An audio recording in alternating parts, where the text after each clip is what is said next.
Hey there, BrainStuff. I'm Ben. It's Oscar season as we record this, and today's question is, how do the Academy Awards work? Bear with me, it's complicated. See, the Academy that people thank when they're accepting their tiny golden idols is the Academy of Motion Picture Arts and Sciences. I'm gonna throw away my invisible idol. Founded in 1927, the Academy is a professional organization for the recognition of excellence in filmmaking. And they've been the ones running the show since films with synchronized sound were the hot new craze. So yeah, we are dealing with what you might call establishment Hollywood. In order to even be considered for Oscar nominations, a movie has to meet some basic criteria. 1, it has to be more than 40 minutes long. 2, it has to have been shown for paying customers in a movie theater in Los Angeles County and run in that theater for at least the time it takes for that girl in The Ring to kill you. For the squares out there, it's 7 days. And check it out, The Ring is a good movie. And 3, this potential Oscar winner has to meet a whole bunch of technical criteria, like these. I'm just gonna freeze frame. Oh, and of course, it has to have premiered within the previous calendar year. This is what prevents a rogue faction of the Academy from nominating Tim Allen's Jungle to Jungle every single year until it wins, which is kind of a noble mission. So if your movie meets these criteria, you can move on to the next stage.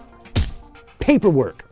Yeah, sorry. Specifically, you have to submit an official screen credits form to the Academy. If your movie is accepted for consideration, the Academy will then include it on the reminder list of eligible releases, which it sends out to all voting members of the Academy to kick off the nomination process. Right, and I know what you're asking. Well, who are these voting members, Ben?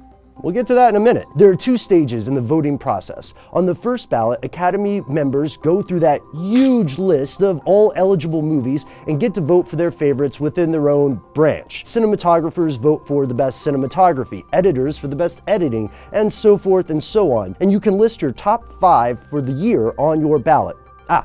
And everybody gets to vote for Best Picture, because otherwise, who would? The official vote tally is compiled by the accounting firm PricewaterhouseCoopers, which does the math to translate the Academy members' first ballot into 5 official nominees in each category and up to 10 for Best Picture. After these official nominees are publicly announced, Academy voters get their second ballot, where they can choose from all the official nominees in all of the categories. And whoever gets the most votes in each category gets sealed up in that little envelope and then boom, opened on Oscar night. There are some other processes for special cases like Best Animated Short and Best Foreign Language Film, but that's the gist of it for the general categories. And we should get back to that big question from earlier. So who gets to vote? Unfortunately, much like Spectre, the League of Assassins, and the Brotherhood of the Cruciform Sword, the Academy keeps its membership list a secret. So nobody knows exactly who gets to vote, but we do know some things. 1, the Academy is made of people who work in the film industry. Obvious, right? Actors, writers, directors, editors, costume designers, etc. In 2014, there were 6,124 eligible voters in the Academy. 2, membership is not available for open application, but instead chosen by sponsorship. This essentially means by invitation. Potential new members can be considered once a year, and to be considered, you have to be sponsored by 2 members of your branch of filmmaking. So if you're an actor, you just get Gary Busey and Dakota Fanning to sponsor you, and then boom, you got a foot in the door. Or you can just get nominated for an Oscar yourself, and that earns you automatic consideration. 3, once you're under consideration, you must receive a favorable endorsement from your branch's branch executive committee. Then you get referred up to the Academy's Board of Board of Governors, which makes the final decision on who gets an invitation.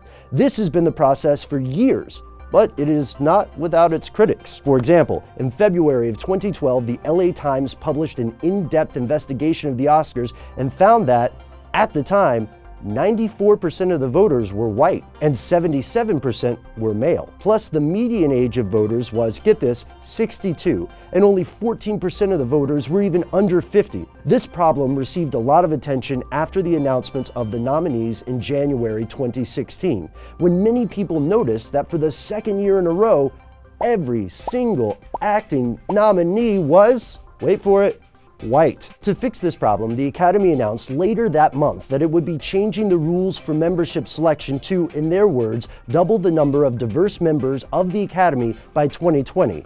At the time of this recording, we have yet to see if that's going to work out. What do you think is the most egregious Oscar snub in history? Or, on the other hand, what's the most perplexing Oscar win?